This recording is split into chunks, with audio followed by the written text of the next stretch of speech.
Mga overseas Filipino workers may padayag sa ilang kabaraka nga dili makalarga kay may preferred brand sa vaccine nga Dawaton ng ubang mga nasod sama sa Pfizer. Apan Pfizer vaccine sa Lapu-Lapu kutob na nasab karong adlaw.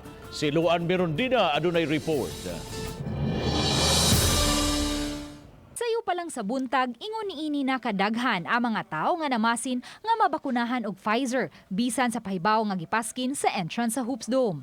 Ang uban kanila, may QR code na human makaparehistro online apan wa pay nadawat nga text message gikan sa City Health Office sa schedule sa ilang bakuna. Samtang ang ubang milinya, wala pa makaparehistro apan namasin lang nga mabakunahan kun dili makatunga ang nakaschedule karong adlaw. Busa mipasabot si Attorney James Saison, Deputy Head sa Local Vaccination Operations Center sa mga tawo nga galinya ug wala na musubay sa physical distancing. O para sa mga namasin nga napay Pfizer vaccine, kay kabaw ko nga daghan ang nanganhi tungod kay naay Pfizer vaccine. Pahibawon tamo. Wala na ko'y Pfizer vaccine mahatag. Taliwa sa hangyo, ang ubang milinya may padaplin lang ug namasin gyud nga mabakunahan karong adlaw sama kang Aljumong Birame, 39 anyos, usa ka seaman. Ang among concern kay ang Sinovac di magud may pwede ana kay biyahe miglaing lugar, Europe, Amerika. Di man nadawaton dito. Chance unta ni Pfizer nya. Wala man sad mi tagayo kuan privilege dire as OFW. Matod ni Saison nga nahurot-hurot na ang 11,700 nga Pfizer vaccine tungod sa kadaghang mga nagpabakuna sulod lang sa usa ka semana.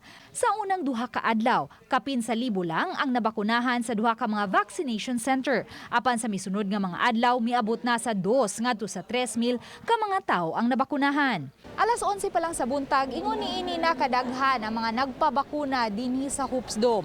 Wala pay labot niini ang mga nakaschedule karong hapon. Apan matod sa Local Vaccination Operations Center, 978 na lang ka mga Pfizer vaccines ang nakabilin. As to one specific brand, padong naging mahurot kutob na lang today, but nakadawat og additional nga other brands sa vaccines, no? Ganinang buntag, but ato lang ni siyang gi-portion nga moabot until Monday or Tuesday next week. Natagaan ta this morning og mga 3,000.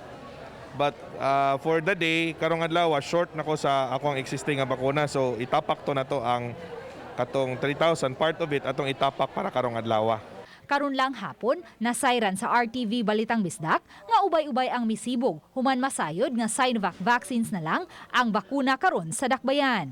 Uban ni Marlon Melgazo, Luan Mirondina, Balitang Bisdak.